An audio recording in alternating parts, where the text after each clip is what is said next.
Jangan kau bilang iya kalau dipikir-pikir benar. Nggak ada kalau dipikir-pikir benar tapi ambigu. Nggak ada begitu. Kalau ya katakannya, kalau tidak katakan tidak. Jawabannya tidak ada ibu Tuhan. Menjadikan manusia menurut gambar dan rupa kita. Kejadian 1 ayat 26 sampai 27. Imago Dei. Nah, kita di sana berarti Jadi, keluarga Tuhan. baiklah kita menjadikan kita. Yes. Jadi keluarga ada bapak, ada ibu, terus ada anak gitu kan?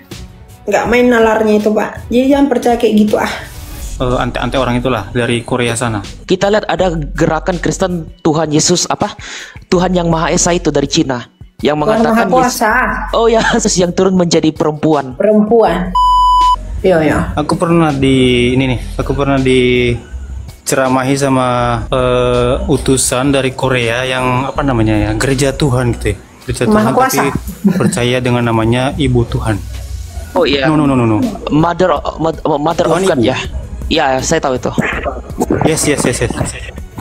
Jadi kalau dipikir-pikir memang betul sih adanya, tapi kalau kita ulik lagi dalam apa ya, firman Tuhan kayak ambigu gitu. Jadi pencerahannya tolong Pak, Kak. Jangan kau bilang iya kalau dipikir-pikir benar. Nggak ada kalau dipikir-pikir benar tapi ambigu. Nggak ada begitu. Kalau ya katakannya, kalau tidak katakan tidak. Jawabannya tidak ada ibu Tuhan. Istilah Allah itu disebut sebagai Bapa itu bukan merujuk kepada ada yang mengistrikan dia kemudian disebut sebagai Bapa. No. Itulah karena orang ini menafsirkan itu suka-suka hatinya sesuai dengan jidatnya. Ibu Tuhan itu dikontraskan karena ada Bapa, karena ada anak. Wow, itu sudah pemahaman sesat itu. Seperti pemahaman Saracen yang menganggap Yesus itu sebuah anak Allah berarti karena Bapak itu punya istri. Nggak ada itu ibu Tuhan.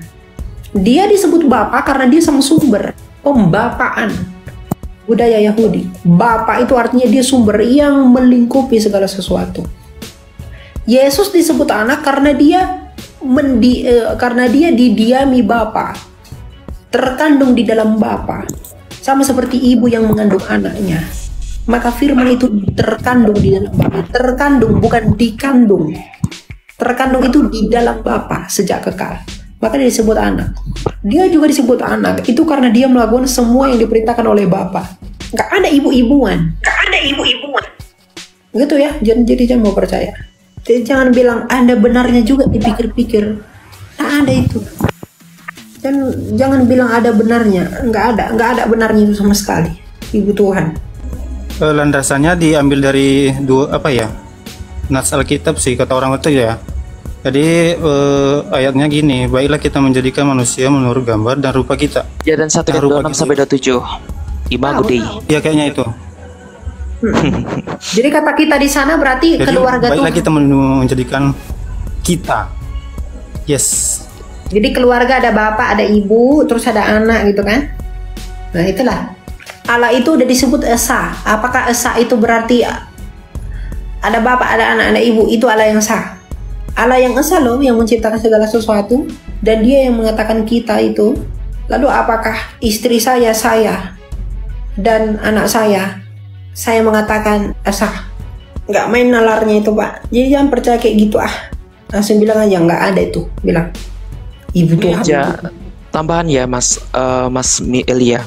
Ya. Kalau mereka ingin menjadikan Kejadian 1 ayat 26 sampai dan 27 sebagai landasan bahwa ada ilah selain Allah Bapa karena kata kita. Coba kita bandingkan juga dalam Yesaya 43 ayat 10. Dan sebelum aku tidak ada Allah dibentuk dan sesudah aku tidak akan ada lagi. Pertanyaannya, apakah ini bertentangan dengan tafsiran yang mereka gunakan? Tafsiran asal-asalan mereka dalam Kejadian 1 ayat 26 sampai dan 27. Itu perlu dipertanyakan itu. Apakah ini bertentangan atau mereka ingin menafikkan ayat dari Yesaya 43 ayat 10 tadi? Itu baru satu ayat. Karena dalam kitab Yesaya 44 ayat 10 juga dikatakan bahwa akulah Allah yang terdahulu, akulah Allah yang terkemudian. Tidak ada ilah selain aku. Nah, jadi kalau tidak ada ilah selain aku, kenapa ada lagi konsep bahwa ada bunda yang ini dalam pengertian Allah yang terpisah loh ya. Tapi kenapa ada kata kita dalam Kejadian 1 ayat 26 sampai dan 27? Karena kejamakan ilahi di mana Allah itu satu tak sendiri. Bagi kita, satu sendiri kita itu seperti beban Saya tanpa adanya saya tanpa adanya pasangan, tanpanya ada ibu, tanpanya ada orang tua, itu rasa beban, ada kekosongan dalam diri saya. Bagi Allah, walaupun dia itu sendiri, itu tidak menjadi beban bagi dirinya. Karena apa? Karena firman itu dapat berkomunikasi dengan Allah Bapa, karena dia memiliki hipostasis. Jadi seperti yang dikatakan Theodor Abukuro, ya Theodor Abukuro itu murid Yohanes Damaskus ya, Bapak Gereja abad ke-67 yang juga menghadapi Saracen atau Islam. Ya. Allah itu satu dan sendiri, tetapi dia tidak merasa kesepian. Kenapa? Karena Allah itu Tritunggal. Bapa dapat berkomunikasi kepada Sang Firman yang adalah anaknya yang terkandung dalam dirinya, dan Firman itu dapat berkomunikasi dengan Allah. Mereka antara Bapa menyalurkan kasihnya kepada anak, dan anak menyalurkan kasihnya kepada Bapa melalui kuasa Roh Kudus dalam Roma 5 ayat 5. Jadi ada efek cinta kasih yang tak dapat terhentikan, dan itu mengalir kepada ciptaan yang lain. Makanya dikatakan marilah kita menjadikan. Itu adalah efek kasih antara Bapa dengan anak, anak dengan Bapa melalui perantaran Roh Kudus. Jadi yang tepatnya itu adalah Bapa, firman-Nya dan Roh-Nya yang adalah Roh Kudus. Firman inilah yang disebut dengan anak tunggal menurut Rasul Yohanes 1 ayat 18 itu. Tidak ada kata anak, tidak ada kata bunda atau kata ibu, yang dimana ada hubungan seperti Osiris dan seperti Isis dan Osiris. Dimana Isis menikah dan Osiris lahirlah Horus. Itu nggak ada dalam konsep iman kekristenan. Seperti itu. Jadi dongeng itu, ibu Tuhan itu dongeng itu, ndala itu. Kan mau percaya sama ibu-ibuan. Itu ya. Oke Kak, di daerah Medan sini banyak kali itu tuh beredar paham seperti itu disampaikan sama ante-ante orang itulah dari Korea sana. Pada dasarnya bidat itu akan menjalarkan racunnya dari setiap individual. Bukan cuma itu loh. Kita lihat ada gerakan Kristen Tuhan Yesus Tuhan yang Maha Esa itu dari Cina yang mengatakan Tuhan yang Maha Kuasa. Yesus yang turun menjadi perempuan. Bayangkan ada lagi konsep seperti itu. Belum kita bandingkan dengan Mormon nah iya. Apa kita mau terombang-ambing dengan asumsi ajaran yang baru hadir pada abad pertengahan seperti ini? Ngakunya ketemu wahyu loh. Ngakunya mendapatkan ilhaman dari Roh Kudus. Ya, itu perlu kita uji juga. Jadi tidak serta-merta mereka mendapat pengilhaman lalu kita bisa menerima ajaran mereka. Ujilah setiap roh, kata Rasul Paulus. Seperti itu. Iya. Betul itu, udah pas itu. Gitu ya, Pak ya. Oke, baik, terima kasih. Ya, thank you ya. Berkati. Ada satu ucapan kakak yang menarik buat saya untuk menambah wawasan sih sebenarnya tentang roh ya, roh yang kekal itu kan orang yang tidak percaya dengan Tuhan Yesus Kristus itu kan mereka akan mengalami penderitaan di neraka selama-lamanya kan, karena ada roh Allah itu. Nah pertanyaan saya, apakah orang yang tidak percaya kepada Yesus Kristus itu dianugerahi roh dari Allah juga? Itu yang pertama. Kemudian yang kedua, saya sempat dengar satu YouTubers yang menjelaskan tentang Lilith, ya, yaitu istri pertama dari satu. Ya. Iya, begitu. Nanti kita bahas Lilith itu nanti. Yang pertama. Manusia, ingat Bu, manusia itu diciptakan dengan firman Allah dan dihidupi oleh Roh Allah. Jadi hakikat manusia itu tetap ciptaan dan dihidupkan oleh Roh Allah. Nah, apakah orang yang menyangkal Yesus itu ada Roh Allah di dalam mereka? Tidak ada. Karena orang menerima kuasa Roh Kudus. Roh Kudus itu adalah Roh Allah. Orang menerima Roh Kudus itu ketika mereka dibaptis dalam nama Bapa, Anak, dan Roh Kudus. Baru mereka menerima Roh Kudus dan kuasanya yang adalah Roh Allah. Jadi orang di luar Kristus, mereka itu tidak punya Roh Allah di dalam dirinya. Roh mereka itu bukan Roh Allah. Roh mereka itu adalah diciptakan melalui hembusan Sang Kuasa pribadi Roh Kudus. Mengerti ya? Sampai di sini ya? Iya, Jadi iya, mengerti, paham.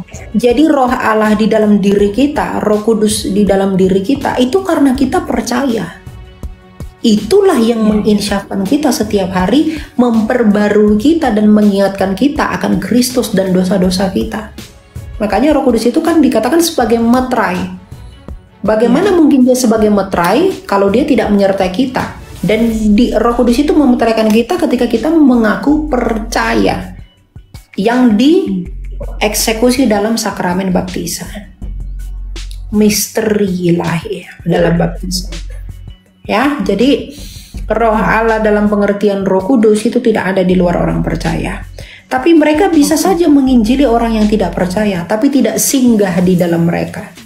Kalau kita itu singgah di dalam kita sebagai orang percaya, karena dia memeteraikan kita sebagai milik yang maha kudus, diperhitungkan oleh karena iman kita kepada Kristus, sehingga Roh Kudus itu diberikan sebagai jaminan bagi kita, jaminan DP lah bagi keselamatan kita.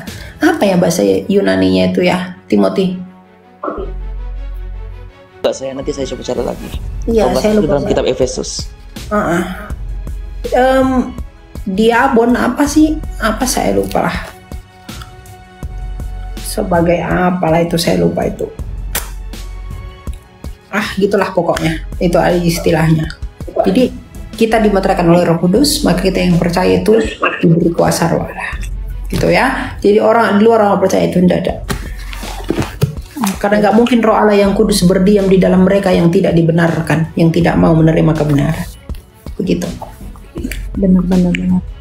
Ya, yang kedua silakan. Oke, yang kedua itu tentang Lilith ya. Karena saya sempat dengar juga dari salah satu YouTubers tentang ajaran Yahudi ya, tentang Lilith yang itu adalah istri pertama dari Adam. Nah, yaitu di dalam Kejadian 1 itu firmannya itu merujuk kepada penciptaan keduanya. Istilahnya satu kali, menciptakan Adam dan Hawa satu paket. Kemudian Lilith maksudnya. Kemudian si Lilith ini pergi meninggalkan, dan kemudian Tuhan menciptakan lagi Hawa dari tulang rusuknya. Nah, ini saya butuh penjelasan ya untuk bisa menambah wawasan saya begitu, karena kan banyak sekali ya teologi-teologi di luar sana begitu. Itu terpengaruh dengan sistem kabalis Yudaisme. Yang perlu Kabalah ya? Kabalah, ya betul. Ya, mereka yang percaya Kabalah itu kan dari kabalisnya Yudaisme kan, yang mereka terlalu ya kalangan mistik dalam Yudaisme. Tapi yang perlu kita garis bawahi, ajaran mistik Yudaisme itu baru ada abad pertengahan. Sekalipun mereka melandaskan ajarannya kepada Rabbi Ben Zokai abad pertama kedua. Pada dasarnya itu adalah suatu klaim pembuktian terhadap kitab mistik Yudaisme.